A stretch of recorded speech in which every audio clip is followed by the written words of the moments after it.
this episode of Vantage Point here on Newsfirst with me, Shaheen Shrampad. Here we discuss matters relating to politics and current affairs. And to speak about all of this, we are joined by political analyst and former diplomat, Dr. Diane Jayatilaka. Hello, welcome to the show, Dr. Jayatilaka. Good evening, Shaheen. Been an interesting week, hasn't it? Oh, absolutely. Absolutely. Dr. Jayatilaka, now, it's a known fact that there were rallies in Galle, Kirlapana and in Colombo.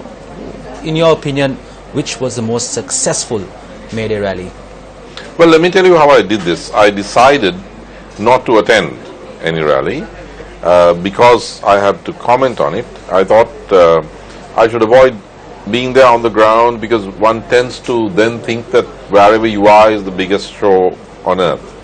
So instead, I relied on something which I think is professionally more objective. That is the live footage. I was surfing the live coverage on 3 channels.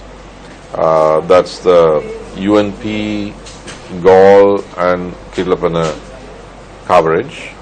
And then I checked every one of the newscasts that evening. And I waited for the next morning and looked at the still photographs, especially the overhead shots. I would say, on balance, that the UNP's was the most successful, but not by a huge margin. By a narrow margin, the UNP was ahead. This is my conclusion. I'm talking more about the demonstration than the rally. The demonstration was very long. It kept on coming. The rally was not as big as Kirlapana Mahinda Rajapaksas, but the Rajapaksa rally was not allowed to have a demonstration because the Shalika grounds were prohibited for use. So you didn't have the proper departure point. You have to take that into account as well. Nonetheless, I would say that by a nose, the UNP had the most successful May Day rally. Galle, Kirlapana. The SLFP's official May Day rally was in Galle, yet joint opposition had it in Kirlapana. What is your comment on that? Well, Shaheen, even in relation to the UNP, I would say that Kirlapana was quite impressive. Going by A, the overhead shots, and B, the news reports that are out. There's in fact a long description, a signed piece in one of the newspapers in the island, and of course I have sort of eyewitness reports, and those of us in Colombo know what happened. The Kirlapana meeting was the thick, stubby stem of something that looked like a gigantic letter T. You had a very densely packed crowd on the high level road from, I would say, the Navina Apiko to Kirlapana, and more impressively from Baseline Road. Now Baseline Road is quite a distance from the Lalit Atulat Mudali grounds in Kirlapana, but anybody who saw who was in town or watched the shots know that it was tightly packed. The Kirlapana crowd was very densely packed. There were no gaps to be seen. So it was a very thick T, which took the shape sometimes of a kind of a Y because the arms bent. So it was an inverted T, and it was very, very big. Now, there are those who were there who would say it was bigger than the UNP. I think the UNP rally was perhaps the same size or a little smaller, but you have to take into account the UNP demonstration, which was very impressive. And it was coming in even while the Prime Minister was speaking. So I would still say the UNP by a nose, Kirlapana second. Now Galle was big, but you could see even from, the 3 stations that were covering it, there were gaps in the Galle crowd. Galle was big, but certainly not as big as Kirlapana. My guess, I don't go by what some of my friends on the Kirlapana stage sort of claim the day after, that is, we were twice as big as Gaul. I don't buy that. But my estimate from the still photographs as well as the coverage of the May Day itself is that Kirlapana was about 1 point something, maybe 1.5 times as large as Gaul. So Kirlapana was 1.5 times the size of Gaul. That's my estimation of the day's. Let's leave aside the attendance, the size of the rallies, but in terms of the speeches, in terms of the progress, in terms of the successful rate, which rally of all would you say was actually quite successful in terms of what progress they've made, what outcomes they've put out? I would say it's a neck and neck race between the UNP and the Rajapaksa rally, because they both had very clear, very coherent political messages.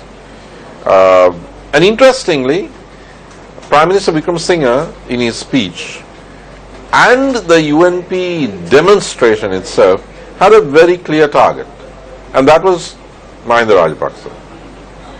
So the PM kept mentioning the Rajapaksa regime. At one point I thought he had forgotten that the Rajapaksa regime is no longer a regime, because he kept saying Rajapaksa regime even about the president. But it was very clearly anti-MR. So were the floats of the UNP demonstration. And in Kirlapana, it was all about contrasting the UNP-led government's economic performance with the previous government's economic performance. So I also noticed that former President Mahinda Rajapaksa did not mention President Sirisena even once. He didn't criticize him. There were only two people who criticized President Sirisena, and they were both from non-SLFP parties, Mr. Veeravansa and Mr. Gamman Pillai. So it was very interesting. There was a degree of restraint on the part of the speakers from the dissident SLFP, the Rajapaksa wing, starting with Mahinda Rajapaksa himself. Dinesh Gunawardena, who is MEP leader and the parliamentary leader of the joint opposition. They were very clearly anti-UNP, and if I may say so, anti-Ranil.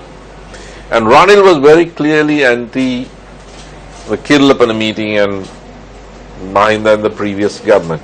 So those were the two main polarities. Those were the big boys fighting it out on May Day. The President's rally was big, but the message of the official SLFP rally was not clear and coherent. I mean, you couldn't really sum it up. The only sound bite that I got was a very interesting one, where President Sirisena said, people are talking about the call for federalism. There has been a cry for federalism repeatedly from the north, and rather than react to the call for federalism, we should think about the factors that have generated this call. And that was an important political point that he made. He obviously anticipates turbulence going forward on the constitutional reform front. But it could be argued that just as you have to think of why there was a call, there's a repeated call for federalism from the north, you also have to think about why there is a repeated cry against federalism in the south. So if you're looking for reasons behind the political slogans, you have to look for reasons not only in the north but also in the south.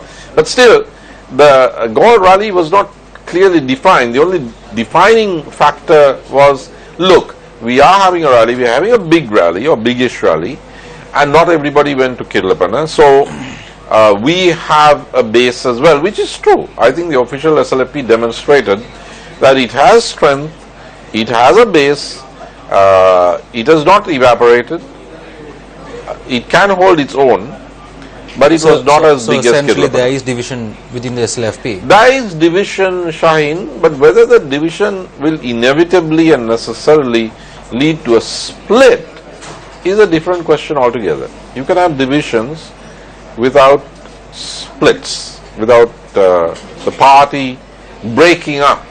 Now it depends on whether the leaders on both sides are mature and responsible enough to exercise restraint and say, okay, now each of us knows our own strengths as well as the strengths of the other guy, and let's chill out.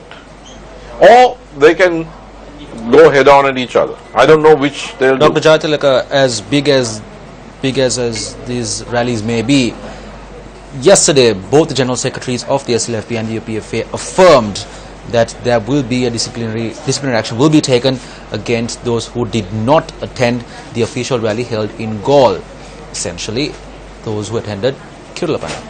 What about that? Well, I don't know whether that will happen, and even if it happens, it can be a long drawn out process, because a disciplinary inquiry means you have to call for them to show cause as to why they didn't attend. Then you have to go through a whole inquiry process, because if you don't go through an inquiry process and you take action, those MPs will petition the courts, and things can get really messy. So I don't know whether they will move forward. Don't you think things are already messy right now? They're messy, but they can get messier. How so? Well, they can get messier because if there's a disciplinary inquiry, and you have a parliamentary group of 95, of which 41 have been at Kirlapana, then what are you going to do? You're going to amputate one half of your body if you sack those guys. And you have to make sure that doesn't it already seem the case? Because since they have joined a different party, essentially they're staging different rallies, doesn't it seem it's amputated already? Well, the people who have joined a different party are those who are in government with the UNP. Nobody else has joined a different party. It is that faction of the Sri Lanka Freedom Party which has joined a coalition government with its main foe, the UNP, from whom Mr. Banananaike broke away in order to found the SLFP, and that's the lot that have gone with somebody else. So, it's as if a guy or lady goes with somebody else and then complains that the husband or wife is not sleeping in the same bedroom, or has decided to go back to their family. There's a bit of hypocrisy there. So if my father told me something, never start anything you can't finish. The official SLFP can start a disciplinary inquiry against the ones who had Kirlapana, but Kirlapana showed tremendous social and political strength and mobilizing power. And at the end of the day, it's all about votes. Those who are opposed to Mahinda Rajapaksa and what that previous government stood for will vote for the UNP at an election. And they might win or not.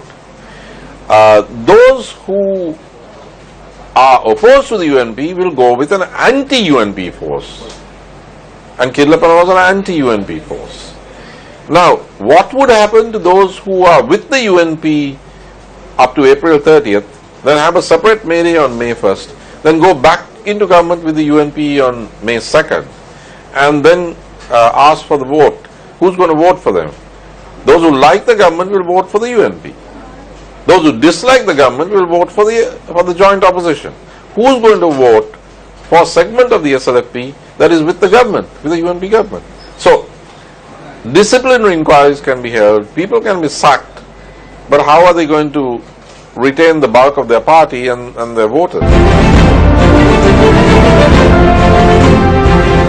Dr. Jaitilaka, did you drive around Colombo, in the vicinity of Colombo, after the May Day rally, after everything was done and dusted? No, I didn't.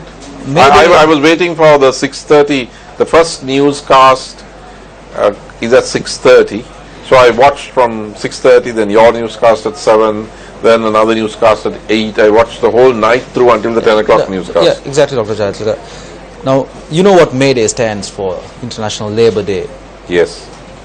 But did you see who were cleaning the roads all the way up till 12 in the night?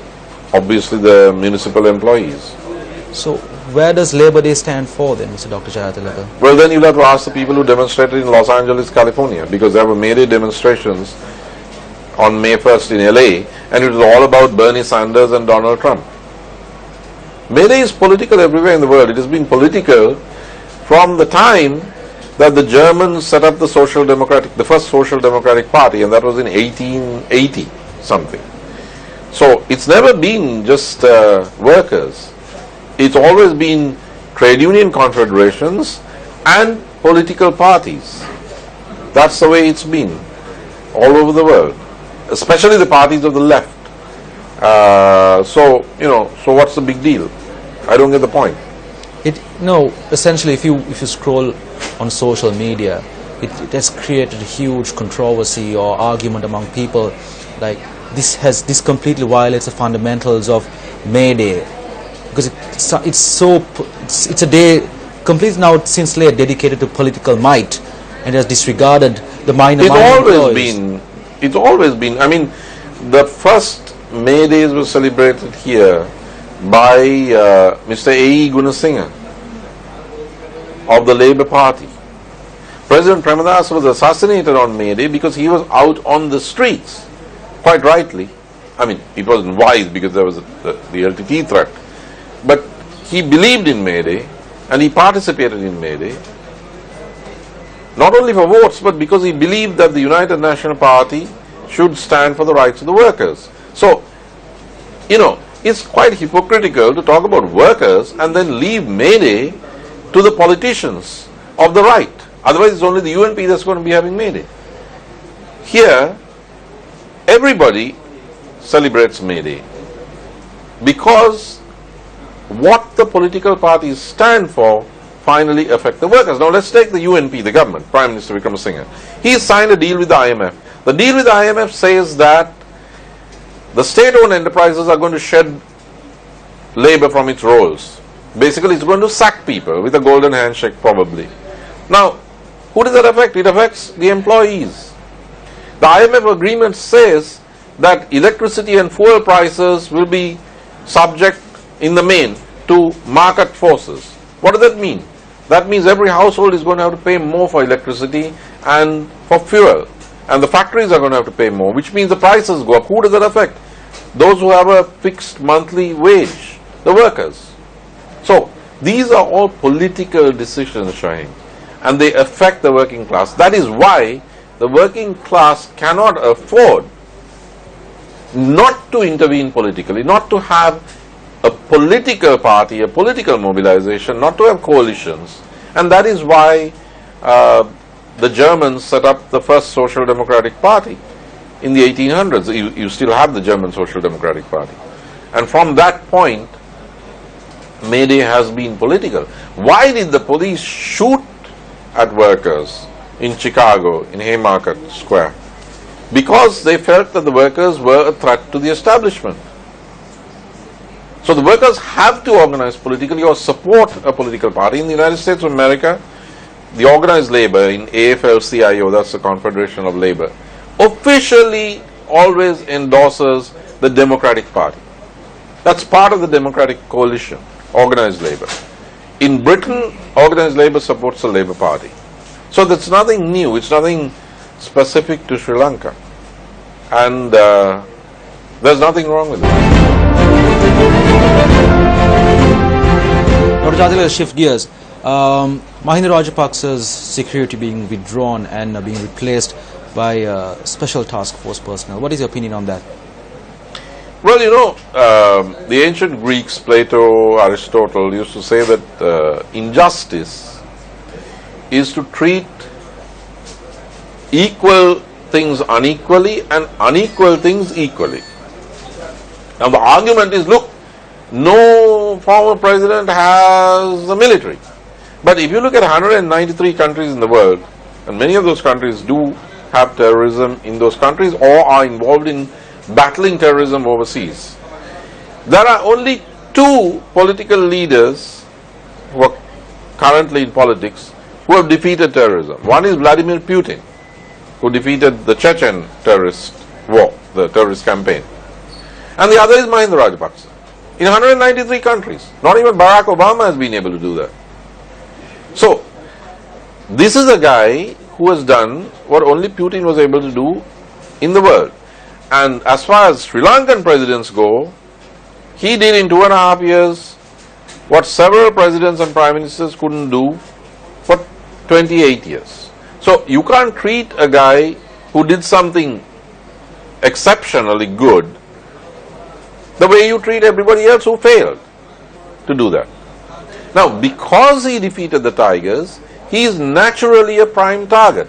And the Tigers are being arrested by, every day the newspapers say that following up on Chawakacheri, because if Chawakacheri were just some old suicide jacket that was found, as the Prime Minister said in Parliament, then why is anybody being arrested? These are relics. He said it happened after World War I. Stuff is still being found from World War I. If so, why are they arresting people? They're arresting people because there's an active LTT cell. And they've named the guys. They know their backgrounds. One belonged to the Charles Anthony Brigade. Another guy has jumped back to India. Why did you not see this during the previous administration? That's because the lid was on. But now the lid is off and the LTT is regrouping. At a time when the LTT is regrouping or trying to regroup, including with the smuggling in of suicide vests, you remove Mahinda Rajapaksa's commando security? The optics are wrong, Shaheen. This is just not right. It's not moral. And people may say the STF is trained for VIP security. Let me give you my own personal experience.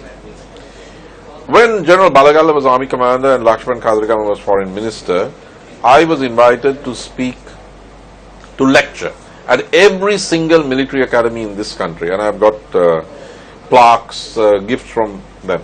The most important was the annual joint exercise of the Sri Lankan Special Forces, 40 from our Special Forces, and a team from the US Special Forces, the famous Green Berets, operating out of Fort Bragg. And that's Fort Bragg, they had requested me as one of the lecturers. So I used to go for these lectures every year from year 2000, except for 2001, because of 9/11 they couldn't come. But then again they resumed and I was there. Now, General Gamini Hettiarachchi, iconic commander of the Special Forces, who raised what turned out to be the LRRP, the Long Range Reconnaissance Patrols, was in charge of the school that used to invite me to lecture. And I was in the vehicle with these commandos who were the VVIP security unit of the commandos. So I spoke to the guys, and it turned out that what makes them special is that in their training they use more bullets than any other unit in the Sri Lankan Army or Police. The STF uses 40,000 rounds in their training. The VVIP security guys of the commandos use 80,000 rounds in their training. So they are the elite VVIP security guys. Now, I actually thought that they were hitching a ride in my vehicle which would take me to that place where I give the lecture. But it turned out that VVIP security was from me. So I asked General Hettiarachchi, hey, why do you waste these guys on me? He said, no, our intelligence reports know what you've been saying about the Tigers and we know how the Tigers regard you. So it's our duty, when you lecture to our people, that I provide you with that security. So I know the difference between that special command unit. I think there are 40 guys in that command unit who are trained for VVIP security. So you remove them from Mahinda Rajapaksa, who defeated terrorism and therefore is a prime target, at a time when the Tigers are reviving and are being arrested. It's just not right. Dr. Saithilaka, is it substantial enough to say that the Tigers are reviving? Well, who are these guys who are being arrested? They're trying to revive. Not revive as a political party. They smuggled in suicide jackets. Such a statement could spark That's the front page of the island. That's not terrorists reviving. That's the front page lead story of the island. And they've given the names. Ram, some other guy, one guy from the Charles Anthony Brigade. They've given the names, they've taken in some guys, the TID has taken in some guys, and they're looking for some other guys, one of whom has run back to India, which is also, interesting, that's Tamil Nadu. So there is an attempt to revive the violent brand of terrorism, which is why, I don't think they brought the suicide jacket, just for fancy dress parade. Dr. Jatalaka, I think we have just 2 minutes left. Quickly, just run over it. President Obama's last White House Correspondents' Dinner. It was a pretty witty one, wasn't it? What do you think about that? Well, frankly, I didn't watch that, but I did watch International Jazz Day at the White House. I watched it live, and I was very pleased because this was the 5th International Jazz Day, and I was one of the ambassadors who founded International Jazz Day, or co-founded International Jazz Day in Paris at the UNESCO. So I was very happy that President Obama hosted this wonderful group of musicians. It's probably one of the last such concerts he will have while he's the president. And he spoke quite rightly about jazz as the sound of freedom. He said, let's, this is jazz at the Blues House, called the White House the Blues House. And he said, let's do this thing. And I was thinking, we are going to miss this guy. We are going to miss him. I mean, of all the leaders in the world, whatever the political criticisms I have with some aspects of his external policy, I mean, this guy, I love this guy. I always did from 2008. We are going to miss him. We are not going to see a president of that sort for a long time again anywhere in the world. He's one cool president. Well, you might have Trump in the future. Oh my God. Oh my God. Well, unfortunately, Dr. Jatalaka, that's all the time we have. It is always a pleasure speaking to you. And that is Vantage Point. I'm Shahin Jarampati with Dr. Jatalaka, former diplomat and political analyst. Thank you.